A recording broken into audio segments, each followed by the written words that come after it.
Hello and welcome my friends. तो चलिए आज का सफर है क्लिनिकल माइक्रोबायोलॉजी फर्स्ट ईयर का चैप्टर है, जिसका क्वेश्चन आंसर हम लोग करने जा रहे हैं।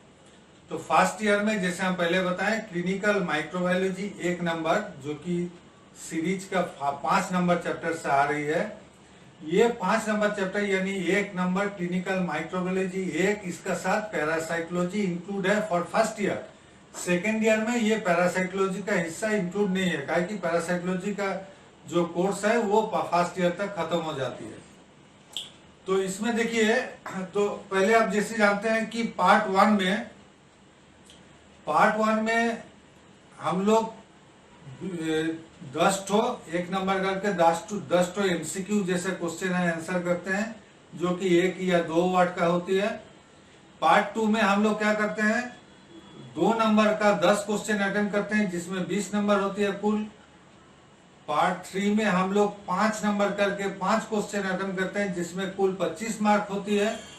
और पार्ट 4 में हम लोग आउट ऑफ 5 3 बड़े क्वेश्चन 3 लॉन्ग आंसर हम अटेम्प्ट करते हैं, जिसमें हर एक क्वेश्चन का 15 मार्क्स होती है।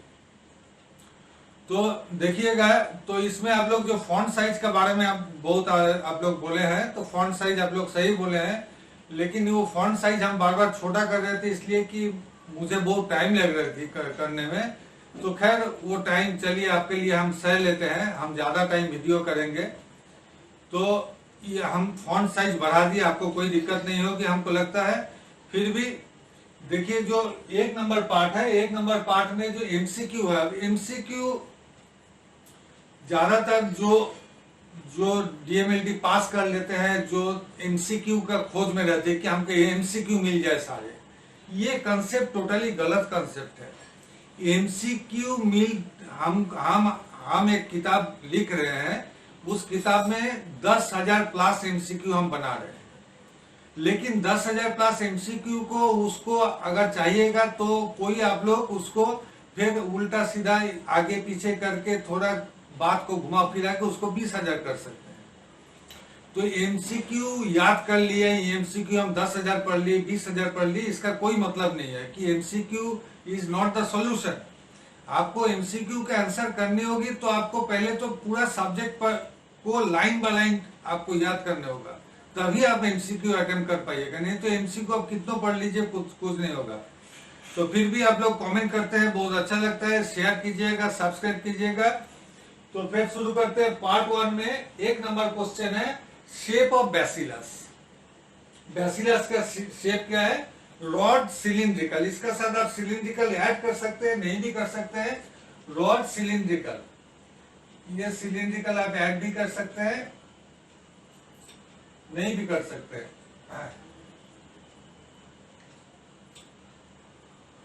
सिलिंड्रिकल, ठीक है।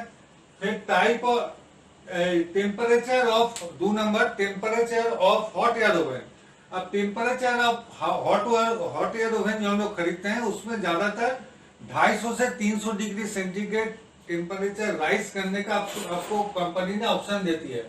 लेकिन जो जरूरत है, इवन हम ये जो ब्रैकेट में डाले हैं, ये मेरा अपना जो जरूरत है, जो हॉट एयर ओवन का चैप्टर में भी हम बताएंगे, वो जरूरत कम लिखे हैं कि अगर 160 डिग्री सेंटीग्रेड में चलाते हैं तो हमको 2 घंटा चलाने पड़ते हैं, जबकि जब अगर उसको हम 190 डिग्री सेंटीग्रेड में चलाते हैं तो 6 से 12 minute sufficient for sterilisation purpose. अब इनके सेल का मीनिंग क्या है, जैसे कि हम बोले कि लार्ज ग्रैनुलर लिम्फोसाइट से जो इनके सेल बनती है, तो इनके सेल का मतलब है natural killer cell, NK cell, natural killer cell. 4 number example of basophilic organism. Basophilic organism का हम 2 दिए हैं, स्यूडोमोनास है एंड स्ट्रेप्टोमाइसिस। अब कोई भी एक आंसर लिख सकते हैं, हम ऑब्लिक दे दिए, स्यूडोमोनास और Streptomyces. Now saprophytes live on. Saprophytes कहाँ, मतलब आप देखे हैं कि अगर आप खुली हवा में मीट छोड़ देते हैं तो क्या होता है, मीट का डिकम्पोज होने लगता है। मछली छोड़ देते हैं, कोई सब्जी छोड़ देते हैं, वो सड़ने लगता है। यानी डेड एंड डिकेइंग मैटर, जो डेड हो गया, जो लिविंग ऑर्गेनिज्म था, जो प्लांट का हिस्सा था, एनिमल का हिस्सा था, जो कि डेड हो गया, उसमें अगर सैप्रोफाइट्स बच जाता है तो सैप्रोफाइट्स उस मैटर को डीके करता है, यानी उसको डिस्ट्रॉय करता है। डीके करने से क्या होता है, तब जाके उसका जो मेन जो नाइट्रोजन बनती है, तो ये फिर रिसाइकिल होता है एनवायरनमेंट में, रिसाइकलिंग प्रोसेस। अगर समुद्र डेड बॉडी अगर खत्म नहीं होती, अगर डीके नहीं होता, अगर सैप्रोफाइट्स नहीं होता है, तो आज तो दुनिया पूरा डेड बॉडी से भरा हुआ रहता है। लेकिन सैप्रोफाइट्स है जो कि रिसाइकिल में, ये प्रकृति का देन है, ये बाय नेचर ये डीके कर देते हैं, जबकि वो फिर रिसाइकिल में आ जाती है। 6 नंबर है स्टेफाइलोकोकस एरेंज्ड। स्टेफाइलोकोकस आपको पता है, स्ट्रेप तो याद रखिएगा, स्ट्रिप यानी चेन, और स्टेफाइलो याद रखिएगा क्लस्टर यानी गुच्छा।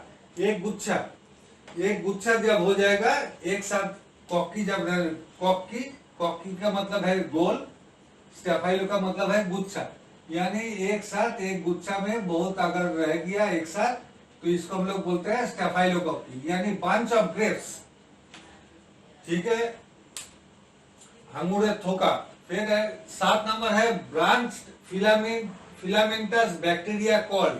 जो बैक्टीरिया ब्रांच्ड है, यानी ब्रांच में डिवाइडेड है, एंड फिलामेंटस लाइक ए पतला सूर जैसा, फिलामेंट जैसा, इसको हम लोग बोलते हैं एक्टिनोमाइसेटिस बोलते हैं। 8 नंबर है ट्रांसपेरेंट ब्लॉब्स और श्रेडेड अपीयरेंस। ये किसके बारे में पूछा है, ये सबसे बड़ी बात है। ये पर्टिकुलर इस वर्ड का जो यूज होती है ना, ट्रांसपेरेंट ब्लॉब और श्रेडेड अपीयरेंस, ये आपको एक तो बहुत खराब चीज हम बता रहे हैं, जो स्पूटम आदमी जो थूकता है, जो स्पूटम यानी कफ का साथ जो थूकता है, तो वो जो कफ का जो अपीयरेंस होता है उसको बोलता है ट्रांसपेरेंट ब्लॉब्स, यानी एक थोक, छोटा सा थोक जो कि हल्का, जिससे लाइट पास हो सकती है, और श्रेडेड अपीयरेंस ये जो होता है, ये होता है स्यूडोमोनास एरोजिनोसा। स्यूडोमोनास पी से शुरू होती है, पी कैपिटल लेटर होगी, ये एक साथ होगी, बगल में लिखना होगा स्यूडोमोनास एरोजिनोसा, ये बगल में होगी। ठीक है, स्यूडोमोनास एरोजिनोसा, ये स्मॉल से, पी कैपिटल से। 9 नंबर, सॉरी 9 और 10, ये जो दो क्वेश्चन है थोड़ा उल्टा है। 9 नंबर क्वेश्चन है lactose fermenting and non fermenting differentiating media, यानी कौन बैक्टीरिया लैक्टोज को फर्मेंट करता है और कौन बैक्टीरिया लैक्टोज को फर्मेंट नहीं कर पाता है। इसको डिफरेंशिएट करने के लिए हम जो मीडिया, यानी बैक्टीरिया का खेती करने के लिए जो मीडिया यूज करते हैं, उस मीडिया का नाम क्या है? उस मीडिया का नाम है मैकॉन्की अगर। मैक, एम कैपिटल, सी कैपिटल, MAC, फिर कैपिटल CONKEY, अगर। अगर मतलब है, अगर लाइक जिलाटिनस मैटर। जिलाटिनस क्या है? मानिए कि घर में आपको बहुत अमरूद हुआ, आपको शौक हुआ जेली बनाने का, लेकिन आप उसको रस निकाले, फिर चीनी का रस उबाल लिए, लेकिन वो जेली जैसा नहीं बनेगी जब तक ना उसमें आप एक तो जिलाटिन ऐड कीजिएगा, यानी जो उसको जिलाटिन ऐड कीजिएगा तभी जाके वो जेली बनेगा। तो अगर भी एक जिलाटिनस मैटर है जो कि मैकॉन्की को अगर जो कि उसको सॉलिड मीडिया में उसको कन्वर्ट कर देती है। अब मैकॉन्की अगर मीडिया कंटेन्स 10 नंबर, तो मैकॉन्की अगर मीडिया कंटेन्स, अगर मतलब तो हम जैसे बोले जिलाटिनस मैटर है, यानी अगर तो हमको चाहिए। अच्छा, फिर यहाँ पर क्या बोले थे, लैक्टोज फर्मेंटिंग और नॉन फर्मेंटिंग को डिफरेंशिएट करता है, इसमें तब जरूर लैक्टोज होना है। तब क्या है, पेप्टोन है, पेप्टोन जो कि बेसिक मीडिया है। लैक्टोज लिए है, बाइल सॉल्ट्स लिए है, peptone, lactose, bile salts. Bile salt दो तो कॉमन है हम लोगों के लिए, आपको पता है कि सोडियम टोरोकोलेट एंड सोडियम ग्लाइकोकोलेट। तो यहाँ सोडियम टोरोकोलेट का यूज होती है, आपको नहीं लिखने से भी चलेगा। Peptone, lactose, bile salt. Sodium chloride यानी प्लेन नमक। न्यूट्रल रेड है जो कि कलर इंडिकेट करेगा कि लैक्टोज को फर्मेंट किया कि नहीं किया। इसलिए अभी क्रिस्टल वायलेट, ये भी एक इंडिकेटर है। आगर जिलेटिनस मैटर है एंड वाटर, जो कि इसको बॉयल करके ठंडा कर देंगे तो वो लाइक सॉलिड मीडिया जेली जैसा बन जाएगी। कोई भी मीडिया का जब लिखिएगा, मीडिया का लिख भी सकते हैं नहीं भी सकते हैं, लेकिन यहाँ 1 नंबर क्वेश्चन है इसलिए नहीं लिखते होगा, लेकिन 2 नंबर होता तो आपको जरूर लिखने पड़ता है। आपको यू मस्ट मेंशन पीएच। अब पीएच क्या है 7.1, 7.1 यानी स्लाइटली अल्कलाइन होगी, जबकि प्लस माइनस 0.2 वेरी कर सकता है। 11 नंबर है स्ट्रक्चर्स ऑफ बैक्टीरिया। बैक्टीरिया का क्या स्ट्रक्चर, देखिए यहाँ 2 ठो आपको ऑप्शन दिया। ऐसे तो बैक्टीरिया का मोटा मोटी मेन डिवीजन जो है उसमें 5 आती है, लेकिन चूंकि यहाँ पर आपका 2 आंसर मांगा है आपसे, तो सबसे जो बेसिक है कॉकस एंड बैसिलस, ये दोनों आपको लिखने होगा। 12 नंबर है रूबेला कॉजिंग डिजीजेस। मतलब रूबेला कौन डिजीज करता है, एक ही डिजीजेस नहीं पूछा है, डिजीज पूछा है। Rubella causing disease is most common disease is German measles, जिसको हम लोग कॉमन नाम है उसका 3 डे मीजल्स, 3 दिन में वो मीजल्स देखा जाता है, तो इसको बोलते हैं जर्मन मीजल्स। 1 लाइन का आंसर है, 3 डेज मीजल्स नहीं लिखने से भी चलेगा। फिर 13 नंबर है causing organism of UTI. UTI मतलब यूरिनरी ट्रैक्ट इंफेक्शन। तो यूरिनरी ट्रैक्ट इंफेक्शन के लिए मोस्ट जो कॉजिंग ऑर्गेनिज्म है उसी को हमको लिखने होगा, जो सबसे ज्यादा करते हैं। इसे तो क्लेब्सियला सीडोमोनास कोई भी कर सकता है यूरिनरी ट्रैक्ट इंफेक्शन, लेकिन जो मोस्ट कॉजिंग ऑर्गेनिज्म है वो है एस्टेरिया कोलाई, जिसको कॉमनली हम लोग ई कोलाई जानते हैं। अब एग्लूटिनेशन ऑकर्स इन। अब एग्लूटिनेशन रिएक्शन हमको कब देखने मिलती है, जब एंटीजन एंटीबॉडी रिएक्ट करती है, तब हमको एग्लूटिनेशन फ्लोकुलेशन इस तरह का रिएक्शन देखने को मिलती है। तो इसलिए agglutination occurs in antigen antibody reaction. Now exogenous means, exo मतलब बाहर, इंडो मतलब अंदर, जेनस मतलब जहां से उसका जेनरेट किया, यानी उत्पत्ति जहां से हुआ, वो जहां से पैदा हुआ। तो एक्सोजेनस मतलब बाहरी कारण। तो एक्सोजेनस मींस है कॉज्ड बाय फैक्टर्स। क्या, कौन सा फैक्टर, फूड और ट्रॉमा। फूड मतलब खाना, ट्रॉमा मतलब कोई भी आपका चोट, इसको हम लोग ट्रॉमा बोलते हैं। जैसे आपको चोट, एक तो आपको कोई गाड़ी आके, कोई साइकिल आके, बाइक आके धक्का दिया, तो ये तो एक्सोजेनस कॉज हुआ ना, ये तो आपका इच्छा से नहीं हुआ, ट्रॉमा हुआ। तो क्या हुआ, caused by factors like food और ट्रॉमा और एन एजेंट, कोई भी एजेंट का जरिए। कौन सा एजेंट, जो disease producing organism, bacteria, virus, protozoa, कुछ भी हो सकती है, फ्रॉम आउटसाइड द ऑर्गेनिज्म और सिस्टम। यानी एक्सोजेनस का मीन्स है को जो भी मेरा शरीर में आके नुकसान किया कि नहीं किया। कौन हो सकता है, फूड हो सकती है, ट्रॉमा हो सकती है, और कोई भी वायरस बैक्टीरिया हो सकती है, जो कि मेरा ऑर्गेनिज्म, मेरा, हम जैसे एक ऑर्गेनिज्म है और मेरा सिस्टम का वो आउटसाइडर है, वो सिस्टम का अंतर्गत नहीं है। जैसे कि अभी जो सबसे चला है एग्जांपल हम दिए हैं सार्स, कोविड, जो कि बाई कोविड-19 से सार्स बीमारी हो रही है। बीमारी का नाम लेकिन सार्स है। कोविड-19 is the name of the particular corona virus. SARS क्या है, सीवियर एक्यूट रेस्पिरेटरी सिंड्रोम। तो सार्स बीमारी का नाम लेकिन सार्स है। अब चलिए पार्ट 2 में हम लोग यहाँ से एंट्री लेते हैं। पार्ट 2 में आपको जबकि 10 क्वेश्चन अटेंड करना है। 1 नंबर क्वेश्चन है आर्थस रिएक्शन। आर्थस रिएक्शन क्या है, in immunology Arthus reaction is a type of local type 3 hypersensitivity reaction. अब हाइपर सेंसिटिविटी रिएक्शन आप देखे हैं कि बहुत सारे इंजेक्शन अगर आपको डॉक्टर लिखते हैं, कुछ इंजेक्शन आप लेने जाते हैं, नहीं तो आप दवाई दुकान हॉस्पिटल में देखे हैं, बहुत सारे इंजेक्शन का चमड़ा का नीचे थोड़ा देके पहले टेस्ट कर लेता है कि इनका कोई इससे रिएक्शन हो रहा है कि नहीं। इसको बोलते हैं हाइपर सेंसिटिविटी टाइप 3 रिएक्शन। तो इम्यूनोलॉजी के अंदर में Arthus reaction is a type of local type 3 hypersensitivity reaction. Arthus reaction इस तरह का रिएक्शन है। Type 3 hypersensitivity reactions are immune complex mediated, यानी ये एक इम्यून कॉम्प्लेक्स बना रहा है किसका, एंटीजन एंड एंटीबॉडी का, and involve deposition of antigen और antibody complexes mainly in the vascular walls, यानी ये एंटीजन और एंटीबॉडी को डिपॉजिट कर देगी कहां पर, वास्कुलर वॉल, यानी आपका जो वेसल्स है, वो वेसल्स ब्लड वेसल्स हो सकती है, लिम्फ वेसल्स हो सकती है, उसका अंदर में डिपॉजिट कर देगी।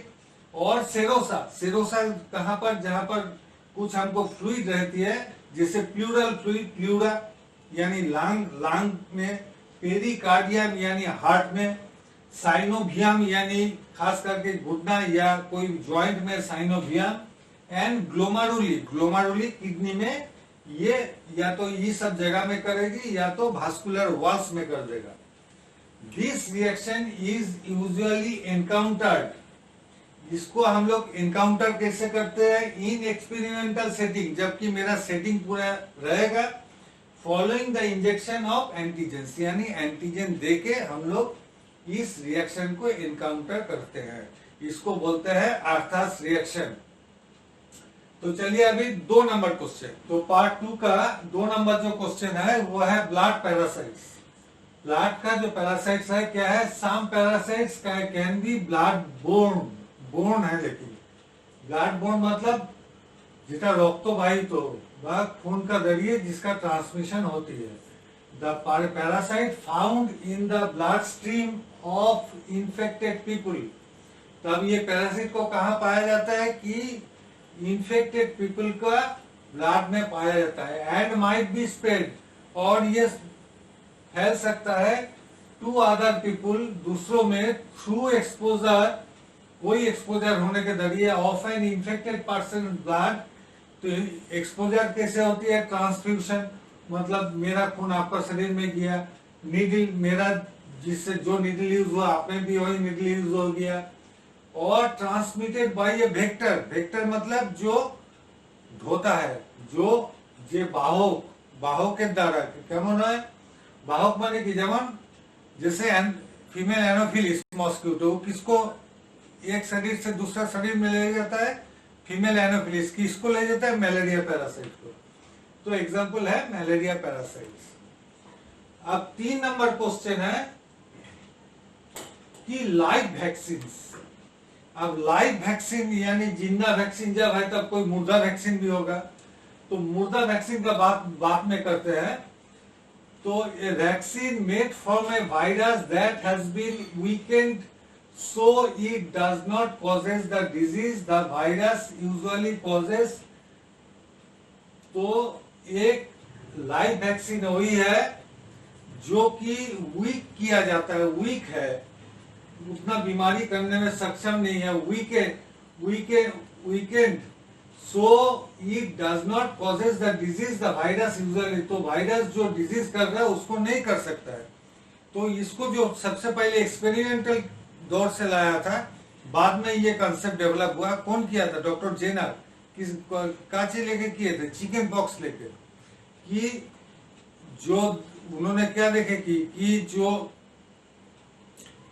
जिसका पास गाय भैंस है, गाय भैंस में जिसका उस जो दूध देने वाली थी उसको नहीं हो रहा चिकन पॉक्स का है ना, गाय का जो पास था उसका पास उसका शरीर में थोड़ा चला गया था और वो रेजिस्टेंस बन गए थे।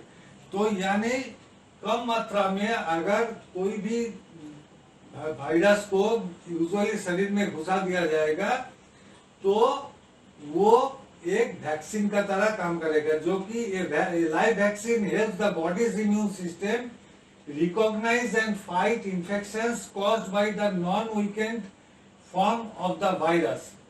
तो ये लाइव वैक्सीन क्या करेगी कि जो नॉन वीकेंड फॉर्म उसको घुसा था, उसके बाद जब वायरस उसमें ओरिजिनल सेम वायरस ज्यादा लोड पर, जिसको वायरल लोड बोलते हैं, वायरल लोड पर घुसेगा तो उसका अगेंस्ट में रिकॉग्नाइज कर लेगा और फाइट करेगी। एग्जांपल्स क्या है, measles virus, mums virus, rubella virus, varicella virus, जिसको चिकन पॉक्स वैक्सीन भी बोलते हैं। तो measles vaccine, mums vaccine, rubella vaccine and varicella vaccine यानी chicken pox vaccine.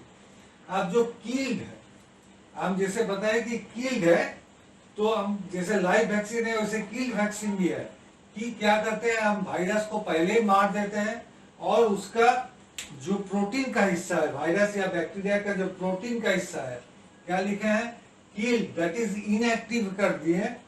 Vaccines are made from protein and other small piece of virus and bacteria, यानी virus और bacteria का जो एंटीजन है, उस एंटीजन को पीस यानी उसको काट के उसको वैक्सीन में डाल के शरीर में दे दिया जाता है। इसको बोलते हैं किल्ड यानी इनएक्टिवेटेड वैक्सीन, और अगर डायरेक्ट जो देते हैं उसको बोलते हैं लाइव वैक्सीन। अब 4 नंबर को क्वेश्चन का आंसर है, देखिए हम घेर दिए हैं, ग्रीन कलर से घेरा हुआ है। टाइप्स ऑफ इम्यूनिटी, इम्यूनिटी किस तरह का है, इम्यूनिटी यानी प्रतिरोध क्षमता। अभी क्या है, इसका मेन 2 हिस्सा है, innate immunity and acquired.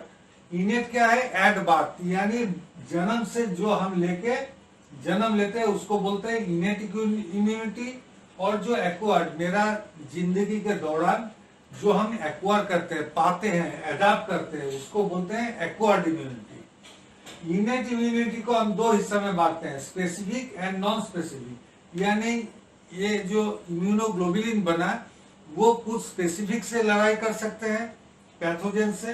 Pathogen मतलब पैथो मतलब डिजीज, जेन मतलब जेनरेट करता है डिजीज, यानी पैथोजन वायरस बैक्टीरिया से वो स्पेसिफिक वायरस बैक्टीरिया के अगेंस्ट में लड़ सकता है। नॉन स्पेसिफिक जो कि नॉर्मल जो एंटीबॉडी है वो नॉन स्पेसिफिक है।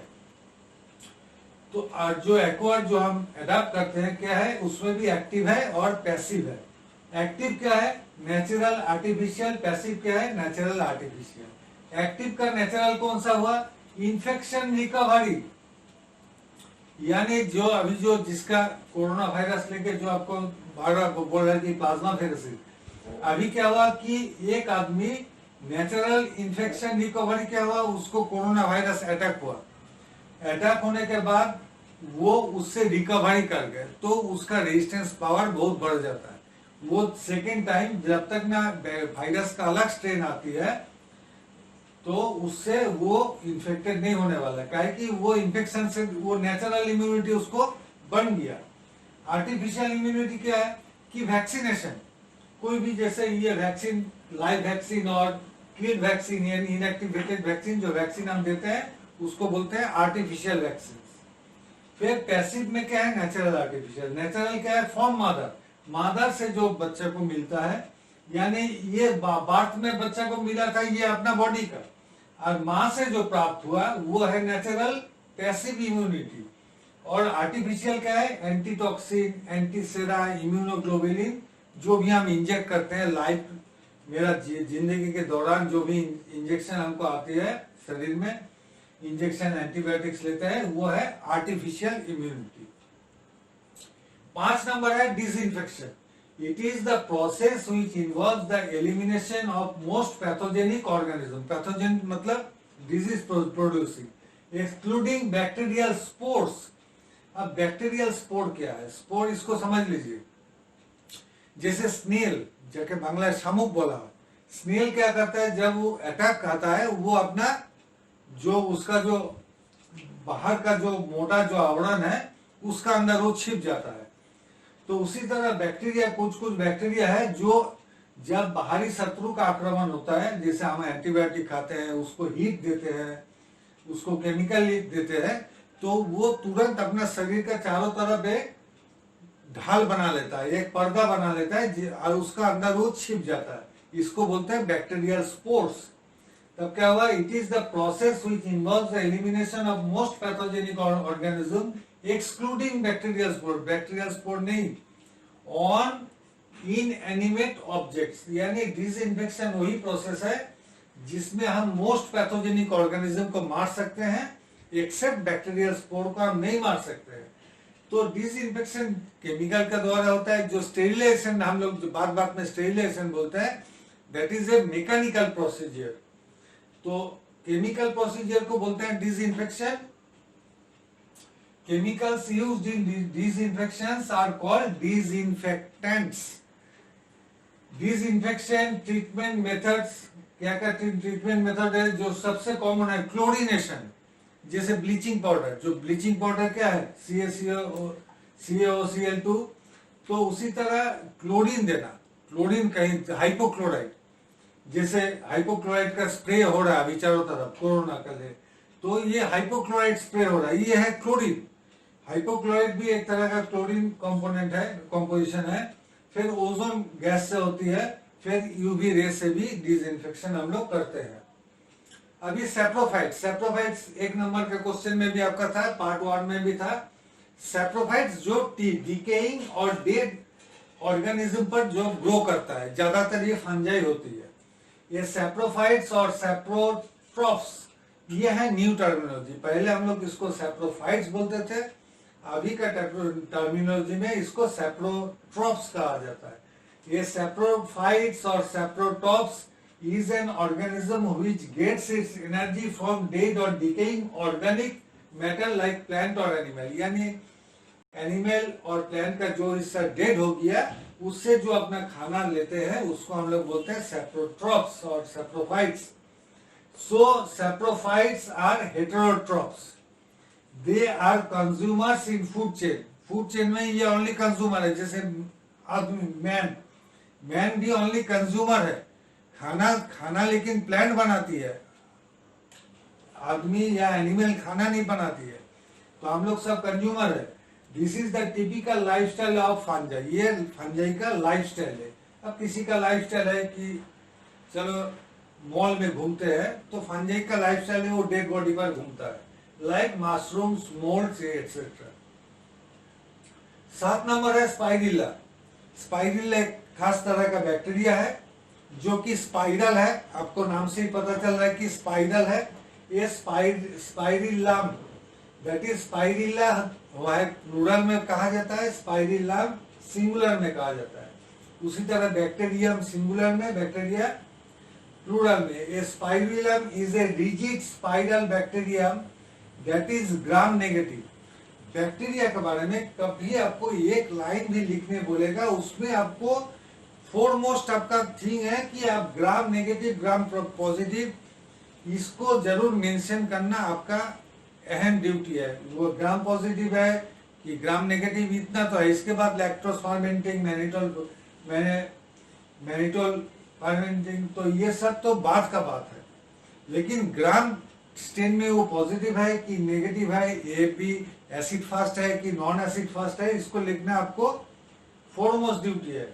तो ये जो 2 नंबर का क्वेश्चन आंसर है, इसमें क्या कीजिए, हम क्या किए 2 लाइन में ज्यादातर इंफॉर्मेशन डालने का कोशिश करने होगा कि हमको सेंटेंस लंबा चौड़ा नहीं, हमको इंफॉर्मेशन ज्यादा वहां देना है। Spirillum that is plural form spirilla is a rigid spirillum bacterium that is a gram negative and frequently has external amphitrichous or lophotrichous flagella. तो रेड से जो हम बना है ये है स्पाइरल बैक्टीरिया है, स्पाइरिल्लम इसको बोलते हैं। देखिए एम्फीट्रिकस, एम्फी मतलब बोथ, ट्रिकस मतलब फिलामेंट यानी फ्लाजेला, यानी बोथ साइड फ्लाजेला है जो ग्रीन कलर से बना है, बोथ साइड, इसको बोलते हैं एम्फीट्रिकस। लोफोट्रिकस जो हम यहाँ चर्चा किए, लोफोट्रिकस क्या है, ये भी एम्फीट्रिकस का तरह है, लेकिन एक गुच्छा है, बोथ एंड में गुच्छा, एक गुच्छा करके फ्लाजेला रहती है जो ग्रीन से हम बनाए। ठीक है। 8 नंबर है एंडोटॉक्सिन, वो एग्जांपल था कैम्फाइलोबैक्टर स्पीसीज, SPP डॉट देना है। कैम्फाइलोबैक्टर स्पीसीज में कॉमन जो है कैम्फाइलोबैक्टर जेजुनी, जो कि फूड बोर्न पैथोजन है। फूड बोर्न, यहाँ हम क्या बोले थे, ब्लड बोर्न। फूड बोर्न मतलब फूड द्वारा ये एक आदमी से दूसरा आदमी का शरीर में घुसता है जाके, तो इसको बोलते हैं फूड द्वारा जो वेक्टर, फूड उसका वेक्टर है यानी वाहक है। 8 नंबर है endotoxin. Endotoxin is a type of pyrogen यानी जो जहर है, and is a component of exterior walls of gram negative bacteria like E coli, यानी ई कोलाई जैसा ग्राम नेगेटिव बैक्टीरिया का एक्सटीरियर यानी बाहरी वॉल में ये एंडोटॉक्सिन रहती है। उसी से ना मेरा हानि जो होती है मेरा शरीर में, जैसे हम यूटीआई में चर्चा कर रहे थे, तो ई कोलाई जो उसके एक्सटीरियर वॉल में एंडोटॉक्सिन है, उसी के चलते मेरा शरीर में जो खाता होती है। एंडोटॉक्सिन इज ए लाइपोपॉलीसैकेराइड, जिसको संक्षेप में हम एलपीएस बोले हैं। LPS consists of the lipid A portion containing fatty acids and disaccharides, phosphates, core polysaccharides and the O antigen। अब O antigen तो आप पढ़े नहीं है, आप A antigen, B antigen पढ़े हैं, H antigen। तो H जो एंटीजन है, जिसको कॉमनली बोला जाता है H substance, that is also commonly known as O antigen। That is the O and H antigen is also a component of endotoxin। Okay, तब नेक्स्ट 9 नंबर में चलते हैं। तो क्वेश्चन नंबर 9 में है बैक्टीरियल मॉर्फोलॉजी, यानी बैक्टीरिया देखने में कैसे होती है। Bacterial morphology deals with size, shape and arrangement of bacterial cells, यानी बैक्टीरिया का जो मॉर्फोलॉजी का हम लोग जो डिवीजन करते हैं, वो साइज यानी उसका साइज, उसका शेप एंड अरेंजमेंट, वो किस तरह से, जैसे एक साथ दो रहता है तो डिप्लोकोक्की बोलते हैं, एक साथ गुच्छा रहता है तो स्टेफाइलोकोक्की बोलते हैं, एक साथ चेन में रहते हैं तो हम बोलते हैं स्ट्रेप्टोकोक्की। उसी तरह ये मेन 3 चीज पर ये बैक्टीरिया को हम लोग, उसके बाद उसका फ्लाजेला के ऊपर भी है, बहुत सारे डिविजन है, लेकिन ये मेन मुद्दा है साइज, शेप और अरेंजमेंट के ऊपर बैक्टीरिया को हम लोग डिविजन करते हैं। Bacteria are microscopic organisms that are 3 micrometer in size, यानी कॉमनली इसको हम लोग बोलते हैं कि ये माइक्रोस्कोपिक ऑर्गेनिज्म है जिसका डायमीटर है करीब 3 माइक्रोमीटर, जबकि साइज ऑफ कॉक्की यानी गोल जो बैक्टीरिया होती है उसका जो रेडियस होती है, डायमीटर होती है, वो 0.5 to 3.0 micrometre, whereas bacilli are 0.5 to 20 micrometre in length, 20 micrometre तक लेंथ में, जबकि 0.15 to 0.2 माइक्रोमीटर इन विड्थ यानी चौड़ाई में, जबकि वो सिलिंड्रिकल होती है, rod shape. By shape they are divided into 5 major groups. Cocci जिसको स्फेरिकल यानी बॉल जैसी, बैसिली यानी रॉड शेप, स्पाइरिला यानी स्पाइरल, स्पाइरल मतलब लाइक ए स्पाइरल वायर, जैसे टेलीफोन, पुरानी टेलीफोन के तार होती थी। डिप्रियोज यानी कोमा शेप, कोमा जो आप लोग कोमा फुल स्टॉप लगाते हैं, कोमा शेप। एंड स्पाइरोक्रेट्स, स्पाइरोक्रेट्स यानी क्रॉक स्क्रू, यानी स्क्रू जो होती है, बोल्ट जो नाट होती है, नाट बोल्ट, वो बोल्ट का तरह ये क्रॉक स्क्रू जिसको बोलते हैं स्पाइरोक्रेट्स, उस तरह देखने होती है। अब 10 नंबर है host. In biology and medicine, a host is an organism that harbors, harbor मतलब है बंदरगाह, मतलब बंदर जगह बोले। In biology and medicine, a host is an organism that harbors a parasitic, यानी किसको वो आश्रय देता है, किसको बंदरगाह है, एक पैरासाइटिक जो नेचर है, जो कि दूसरों पर डिपेंडेंट है। ये म्यूचुअलिस्टिक, म्यूचुअल मतलब दोनों भाई, हम आपसे लेंगे आप हमसे लो, मतलब लाइक पेइंग गेस्ट। और एक कॉमेंसलिस्ट यानी कॉमेंसलिस्ट गेस्ट दैट इज सिम्बायोंट। कॉमेंसलिस्ट मतलब है जो कॉमन सेल्स है, जो कॉमन सेल्स है, जो मेरा पास, जिसको नॉर्मल फ्लोरा भी बोलते हैं, जैसे मेरा माउथ में, हम लोगों का स्किन में, स्टोमक में बहुत तरह का बहुत सारे बैक्टीरिया रहती है जो कि कॉमन सेल्स है, नॉर्मली वो रहते हैं। उसमें कुछ है सिम्बायोटिक, सिम्बायोटिक मतलब वो मेरे लिए कुछ लाभदायक होती है। The guest typically being provided with nourishment and shelter. तो गेस्ट को हम लोग क्या अलाउ करते हैं कि नरिशमेंट, उसका खाना, और आश्रय, शेल्टर। एग्जाम्पल क्या है, पैरासाइटिक वर्म्स, जो पैरासाइटिक नेचर जो हमको लिए पैथोलॉजिकल है, जो हमको डिजीज, जो हमको खत्म पैदा करती है, वो है नीमाटोड्स। तो नीमाटोड जैसे सेस्टोड्स है, जिसमें टेप वर्म्स आती है, बीफ टेप वर्म, पोक टेप वर्म। उसी तरह नीमाटोड्स में भी बहुत सारे हैं, जिसको गोल कृमि बोलते हैं, एस्कारिस, जिसको आप लोग ये हुक वर्म बोलते हैं, जो कि एंकाइलोस्टोमा डिओडेनल या नेक्टर अमेरिकनस, लाइक इसको ये नीमाटोड्स ग्रुप में आती है। सेल्स हार्बरिंग पैथोजेनिक वायरसेस, यानी कुछ पैथोजेनिक वायरस जिसको हम आश्रय देते हैं, जैसे कोरोना वायरस को आश्रय देते हैं। ये bean plant hosting symbiont nitrogen fixing bacteria, जब बीन का जो पौधा होती है उसमें एक बैक्टीरिया रहता है जो कि नाइट्रोजन को फिक्स करती है, एयर से नाइट्रोजन लेके फिक्स करने में सहायता करती है, जबकि वो आपके लिए बीन खाना बना सकती है पौधा।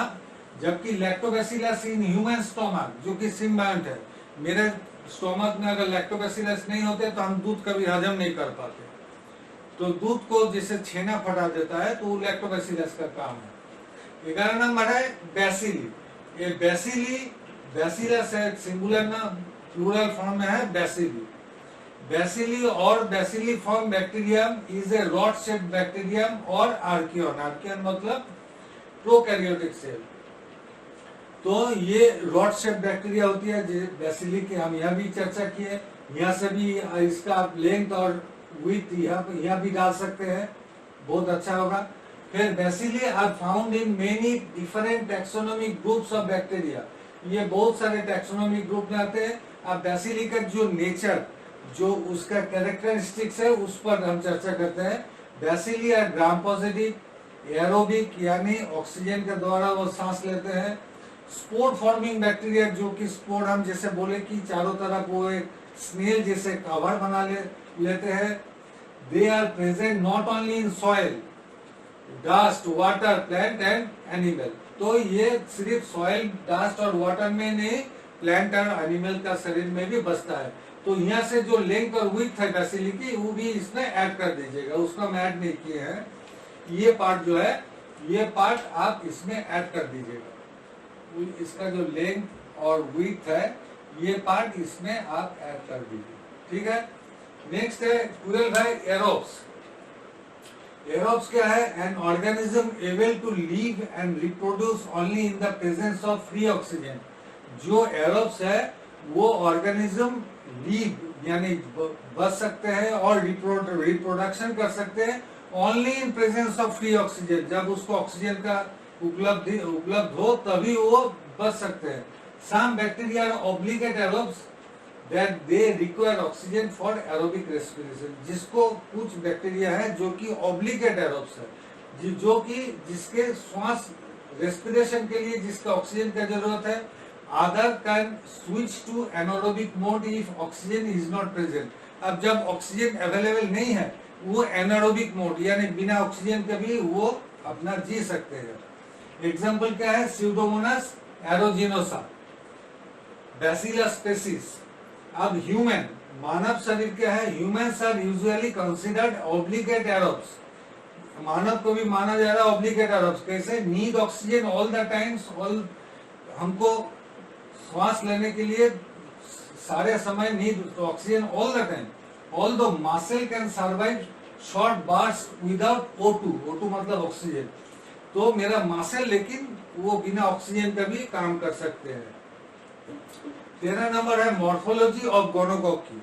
गोनोकॉकी जो गोनोरिया डिजीज के लिए जिम्मेदार है उसका मॉर्फोलॉजी मांगा। उसका पूरा नाम देखिए, Neisseria gonorrhoeae. Neisseria gonorrhoeae N capital से है, जी स्मॉल से होती है, जब स्पेसिस लिखते हैं। आर फास्टिडियस यानी एसिड फास्ट है, ग्राम नेगेटिव है, डिप्लोकॉकी यानी दो का अरेंजमेंट में जो शेप का हम अरेंजमेंट का चर्चा कर रहे थे, ये जोड़ा रहते हैं। Resembling the shape of coffee beans यानी कॉफी का जो दाना होती है उसी तरह उसके रिजेंबलिंग, उसी तरह उसका लाइक दैट, रिजेंबलिंग मतलब like that. Facultative intracellular organism यानी ये फैकल्टेटिव है और सेल का अंदर में बसते हैं। ग्रो इन, इसको हम जब लेबोरेटरी में काम करते हैं, ग्रो इन ब्लड और चॉकलेट अगर में ये ग्रो करते हैं। इसका कॉलोनी देखने में कैसे होती है? Colonies are very smooth, regular and shiny, चमकदार होती है। बट लेटर क्रीनेटेड यानी कुछ के जाओ बोले कुछ के जाए, एंड ओपेक सेंटर और हेजी यानी ओपेक सेंटर हेजी हो जाती है, जबकि शुरुआती दौर पर वो स्मूथ, रेगुलर एंड शाइनी होती है। 14 नंबर है मेथिलीन ब्लू। मेथिलीन ब्लू अभी इसका और दूसरा नाम क्या है? Methyl thioninium, methyl thioninium chloride. Used as medicine and dye. ये नहीं, ये जो मेथिलीन ब्लू है इसको हम लोग कैसे यूज करते हैं, मेडिसिन के रूप में भी करते हैं और डाई यानी रंग करने के लिए। क्या चीज रंग, सेल रंग करने के लिए। In the treatment of methaemoglobinaemia it is used, यानी मेडिसिन में मेथ हीमोग्लोबिनेमिया जिसको डिजीज होती है उसके लिए मेथिलीन ब्लू दवाई के रूप में यूज होती है। एज ए डाई क्या यूज करते हैं, in Leishman stain to cellular structure. Leishman stain में पाउडर जो होती है जिसको हम लोग लिस्मन पाउडर बोलते हैं, उसका मेन कंपोनेंट है मेथिलीन ब्लू। तो मेथिलीन ब्लू क्या रंग करता है, सेलुलर स्ट्रक्चर, यानी सेल का जो आप न्यूक्लियाई देखते हैं, डीएनए आरएनए देखते हैं, जो क्रोमोसोम देखते हैं, उसका वो रंग कर देता है।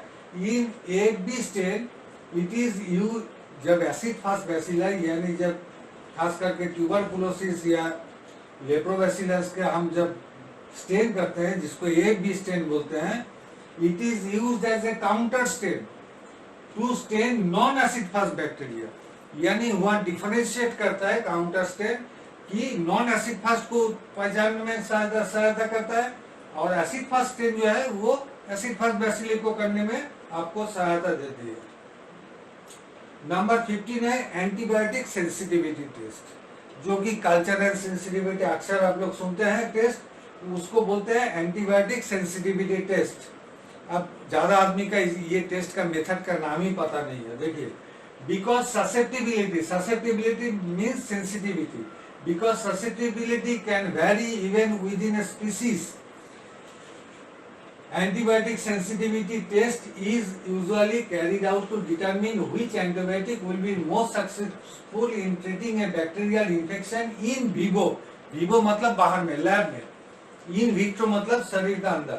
तब ससेप्टिबिलिटी टेस्ट के जरिए क्या करते हैं, हम कोई मानिए कि ई कोलाई, कोई आदमी का यूटीआई की इन्फेक्शन हुआ, उसका ई कोलाई, तो ई कोलाई नॉर्मली नाइट्रोफुरांटोइन नहीं तो सेफालैक्सिन में अच्छा काम कर जाती है ज्यादातर आदमी के लिए, लेकिन ये जरूरी नहीं सभी आदमी का ई कोलाई एक ही एंटीबायोटिक पर काम करेगी। और ये भी जरूरी नहीं है कि पहले मर्तबे मेरा यूटीआई हुआ उस दौरान हमको नाइट्रोफुरांटोइन बढ़िया काम किया, इस बार कोई गारंटी नहीं है। जब 2 महीना बाद मुझे फिर यूटीआई हो गई तो कोई गारंटी नहीं है कि हमको नाइट्रोफुरांटोइन ड्रग ही काम करेगा। हो सकता है कि इस बार हमको एजिथ्रोमाइसिन बढ़िया काम करे, जेंटिमाइसिन बढ़िया काम करे। तो इसलिए हम सेंसिटिविटी टेस्ट करते हैं कि पर्टिकुलर टाइम में पर्टिकुलर बैक्टीरिया का जो स्ट्रेन है, अलग अलग स्पीसीज है, उसका स्ट्रेन है, वो कौन एंटीबायोटिक द्वारा सबसे बढ़िया काम हो रही है। It is a semi quantitative test. इसमें हम जैसे जब रिपोर्ट करते हैं 1+, 2+, 3+, 4+ करके करते हैं, तो मतलब है सेमी क्वांटिटेटिव। हम मोटा मोटी हम रफ आइडिया कर सकते हैं कि कितना हद तक ये बढ़िया काम कर सकती है या नॉर्मल काम करेगी। ये semi quantitative way based on diffusion, ये डिफ्यूजन टेक्निक पर होती है। ये डिफ्यूजन टेक्निक हम अलग से एक क्लास लेंगे। तो डिफ्यूजन टेक्निक पर होती है। इस मेथड का नाम है जो कॉमनली हम लोग यूज करते हैं, क्या करते हैं, small disc containing different antibiotics are dropped in different zones of the culture on agar plate, that is nutrient rich environment in which bacteria can grow। यानी एक सॉलिड मीडिया पर हम डिफरेंट जोन पर जो एंटीबायोटिक डिस्क लगाते हैं, इस method का नाम है कार्बीबॉर्ड मेथड। कार्बीबॉर्ड मेथड, नॉर्मली हम लोग इसको सेंसिटिविटी टेस्ट बोलते हैं, लेकिन मेथड का नाम है Kirby Bauer method. Other methods are Stokes method, E test ये स्पेशली एक कंपनी का ब्रांड नेम है, E test and agar broth dilution method. तो नेक्स्ट में चलते हैं पार्ट 3 में। पार्ट 3 का आपको 5 क्वेश्चन अटेम्प्ट करना है, जो कि एग्जामिनर आपसे ब्रीफ आंसर मांग रहे हैं। उसमें आपको 5 क्वेश्चन अटेम्प्ट करना है, 5 मार्क्स ईच है, हर एक का 5 मार्क्स है। और उसके लिए हम आपको 8 क्वेश्चन आंसर का सजेशन देने जा रहे हैं। तो यहाँ पर 3 हम आंसर दे रहे हैं, इसके बाद वाला वीडियो में बाकी का आंसर आ जाएगा, बाकी 5 का, और अनदर 5 जो क्वेश्चन है लॉन्ग क्वेश्चन आंसर, वो सेकंड वीडियो में आएगा पार्ट 2 में। तो यहाँ है 1 नंबर में केमिकल स्टेरिलाइजेशन। केमिकल स्टेरिलाइजेशन, तो पहले स्टेरिलाइजेशन क्या है मतलब देखिए, sterilisation is the process that removes, kills और deactivates all form of life, particularly micro organisms, जो कि वायरस, बैक्टीरिया, फंजाई है, and biological agents like prions. तो इसको क्या कर रहे हैं, रिमूव कर रहे हैं, किल कर रहे हैं, और नहीं तो डीएक्टिवेट कर देगा। It can be achieved through various means including heat, chemicals, irradiation, high pressure and filtration. यानी इसको हम कैसे उपलब्ध कर सकते हैं कि हीट द्वारा, केमिकल द्वारा, इराडिएशन, रेडिएशन द्वारा, हाई प्रेशर जरिए और फिल्ट्रेशन के जरिए। Sterilisation is distinct from disinfection, ये अलग है डिसइंफेक्शन से। सैनिटाइजेशन एंड पास्चुराइजेशन, ये स्टेरिलाइजेशन, लेकिन डिसइंफेक्शन, जो कि अभी सैनिटाइजेशन का चर्चा बहुत चल रहा है कोरोना लेके, और पास्चुराइजेशन इससे अलग है। पास्चुराइजेशन क्या है, जो आप पैकेट मिल्क जो खरीदते हैं बाजार से, वो पास्चुराइज मिल्क होती है, वो सिर्फ 60 डिग्री में आधा घंटा हीट करने से पास्चुराइज हो जाती है। Micro organisms without spore, spore छोड़ के सब मर जाते हैं। After sterilisation an object referred to as being sterile और एसेप्टिक। एसेप्टिक मतलब सेप्टिक नहीं पैदा करेगा, तो उसका सामने ए ऐड हो गया तो एसेप्टिक हो गया। यानी ये स्टेरिलाइजेशन के बाद कोई ऑब्जेक्ट को, जैसे किसी को भी हम करते हैं, मीडिया को करते हैं, ग्लास वायर्स को करते हैं, उसको हम बोलेंगे स्टेराइल, नहीं तो एसेप्टिक बोलेंगे। Sterilisation by means of chemical is called chemical sterilisation. आप केमिकल के द्वारा अगर करते हैं तो उसको हम केमिकल स्टेरिलाइजेशन बोलते हैं। केमिकल्स इन गैसियस और लिक्विड फॉर्म, केमिकल को हम कैसे यूज करते हैं, या तो गैस का फॉर्म में या तो लिक्विड फॉर्म में। कैन बी यूज्ड एज स्टेरिलेंट्स, यानी जिससे हम स्टेरिलाइज करते हैं, इसको स्टेरिलेंट्स बोलते हैं।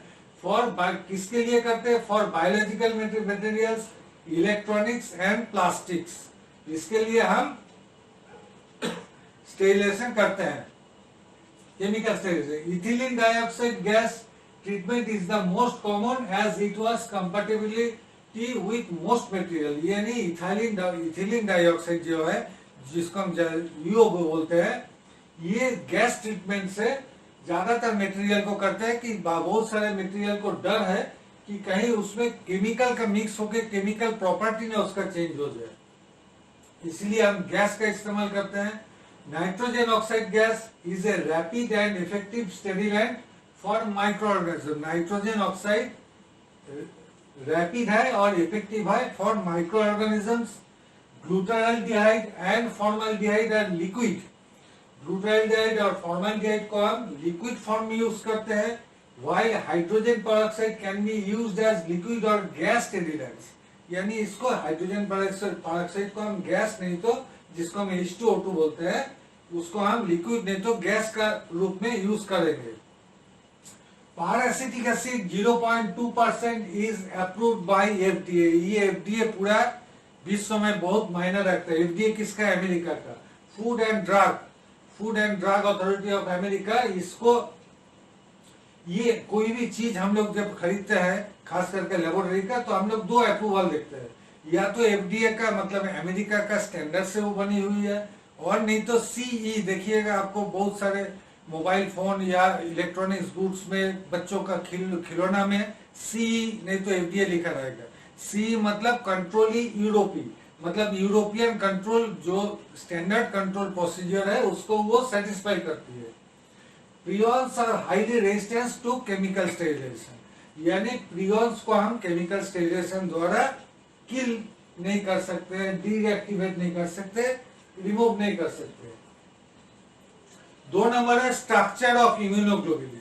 ये देखिए हम स्ट्रक्चर बनाए, इसका बाकायदा हम बताएंगे। इसको हम देखिए क्या लिखा है, immunoglobulin is the antibody. Immunoglobulin 5 तरह का होता है। यहाँ क्या क्या लिखे, IgG, IgA, IgD। इसका अलावा होती है E एंड M। तो इम्यूनोग्लोबुलिन जिसको हम IG द्वारा प्रकाश करते हैं, वो एंटीबॉडी है। Molecules are glycoproteins composed of one or more units each containing 4 polypeptide chains. इसका 4 पॉलीपेप्टाइड चेन्स होती है. 2 आइडेंटिकल हेवी चेन्स, जिसको हम हेवी चेन बोल रहे हैं. हेवी चेन, ये हेवी चेन देखिए, आइडेंटिकल मतलब एक जैसा, 2 होती है. 2 identical light chains, 2 identical light chains है जो कि आइडेंटिकल सेम है. हेवी को हम एच बोलते हैं, लाइट चेन को एल बोलते हैं. Heavy and light chains are held together by a combination of non covalent interactions and covalent interchain disulphide bond forming a bilaterally symmetric structure. अब देखिए, डाइसल्फाइड जो बॉन्ड जो उसको पकड़ के रखता है चेन को, यहाँ डाइसल्फाइड का 2 एस से प्रकाश किए. Disulphide, sulphide for S and di मतलब 2, इसके लिए 2 एस लिखे हैं. 2 एस इसको पकड़ के रखा है.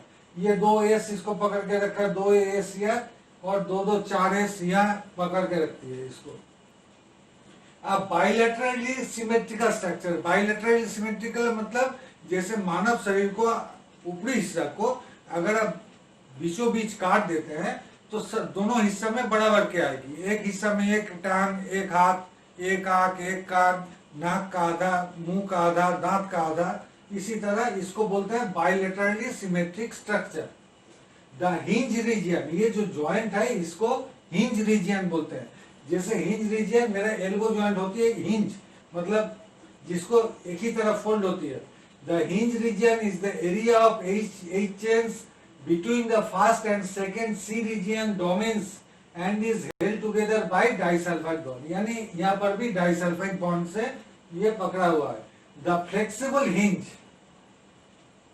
अब जो ये हिंज है ये फ्लेक्सिबल है. फ्लेक्सिबल कैसे है? देखिए, हम ग्रीन कलर की है जिसको बोलते हैं वेरिएबल रीजन. वेरिएबल मतलब फ्लेक्सिबल है, मतलब वेरी कर सकता है. और लाल का मतलब है कांस्टेंट रीजन. देखिए, हम हरा जोन कहाँ किए, यहाँ एक तो यहाँ देखिए 4 लंबा हरा जोन किए. यानी जहां पर ये है एजी मतलब एंटीजन. ये जो एंटीजन बाइंडिंग साइट है ये आगे पीछे होके एंटीजन को बाइंड करता है. यानी ये कॉमनली वेरी कर जाएगा. ये सिर्फ ऐसे रूप में नहीं रह गई. एंटीजन को पकड़ने के लिए अपना मॉड्यूल को चेंज कर लेगा. फिर देखिए, बीच में हल्का सा ग्रीन जोन है, दोनों का ही बीच में हल्का सा ग्रीन जोन है. इस रीजियन में भी ये फ्लेक्सिबल है.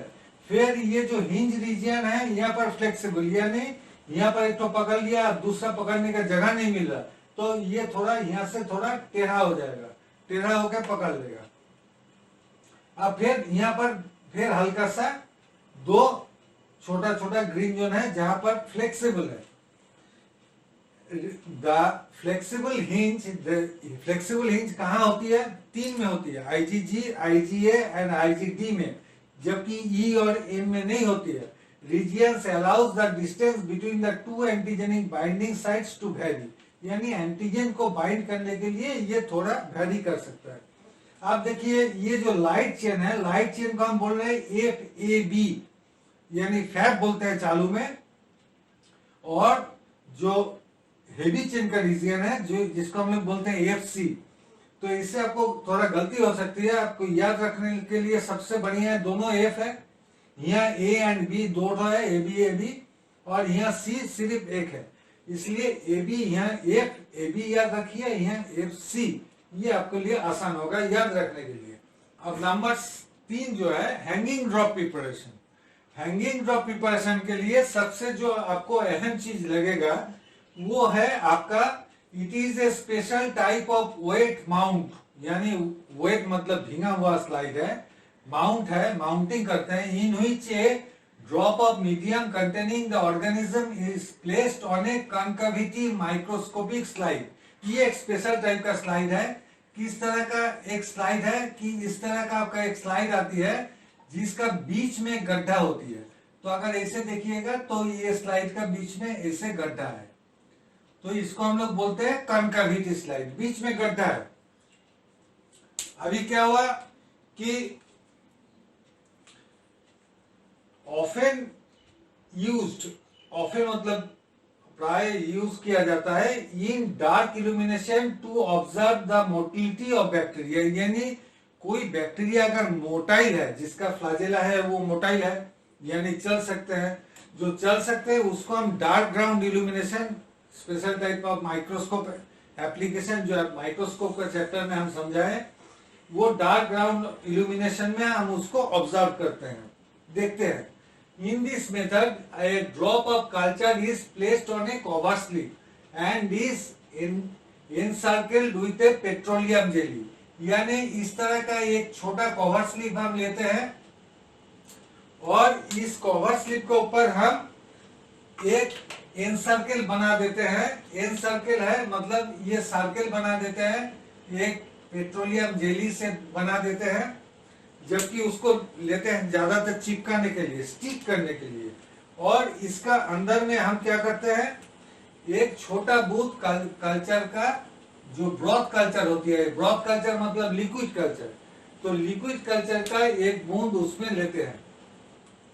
In this method A drop of culture is placed on A cover slip, cover slip का प्लेस किए जो कि एनसर्कल्ड विद पेट्रोलियम जेली, हरा से petroleum jelly, black cover slip and blue is the आपका broth culture. The cover slip with the drop are then inverted over the well on the slide. well मतलब गड्ढा, जिसको कुएं बोलते हैं हम लोग। तो अभी इस स्लाइड को हम क्या करते हैं, इस स्लाइड को हम बाकायदा इसका ऊपर प्लेस कर देते हैं। ये गड्ढा को ऊपर जैसे प्लेस किए तब क्या हुआ, जो आपका जो कल्चर था, ये कल्चर आपका यहाँ पर, ये जो गड्ढा का ऊपर ऐसे हैंग कर रहा, झूल रहा। तो हैंग जैसे कर रहा, तो हैंग करने से क्या होती है, the drop hangs from the cover slip where bacteria can move freely. अब ये जो ब्लू कलर का जो ड्रॉप हैंग कर रहे हैं, इसमें बैक्टीरिया आसानी से मूव कर सकती है। The seal of petroleum jelly sticks the cover slip, यानी ये पेट्रोलियम जेली जो ग्रीन कलर की थी वो उसको स्टिक करके रखता है, एक जगह बरकरार रखती है। और दूसरा बात है कि पेट्रोलियम जेली होने के लिए ये जल्दी ड्राई नहीं होती है। फिर इसमें हमको मटेरियल्स क्या क्या लगती है, एक नंबर तो सबसे पहले कॉन्केविटी ग्लास स्लाइड, यानी इस तरह का कॉन्केविटी ग्लास स्लाइड चाहिए। 2 नंबर पेट्रोलियम जेली चाहिए उसको चिपकाने के लिए। 3 नंबर लूप चाहिए, जब कल्चर से हम उठाएंगे या एक लूप कर दीजिए। लूप तो आप जानते हैं लूप कैसे होती है, यानी ऐसा एक तो उसका हैंडल होती है और वहां से एक पतला तार निकलती है और ऐसे एक लूप बना के रखती है, तो इसको हम लोग लूप बोलते हैं। तो यानी एक लूप लगेगी, एक कवर स्लिप लगेगी, एक माइक्रोस्कोप जहां डार्क ग्राउंड इल्यूमिनेशन में हम देखेंगे, एक बुनसेन बर्नर यानी इस लूप को स्टेरिलाइज करते हैं रेड हीट से, यानी लाल कर देते हैं, तो उसके लिए एक बुनसेन बर्नर का जरूरत है। और यंग ब्रॉथ कल्चर, यंग मतलब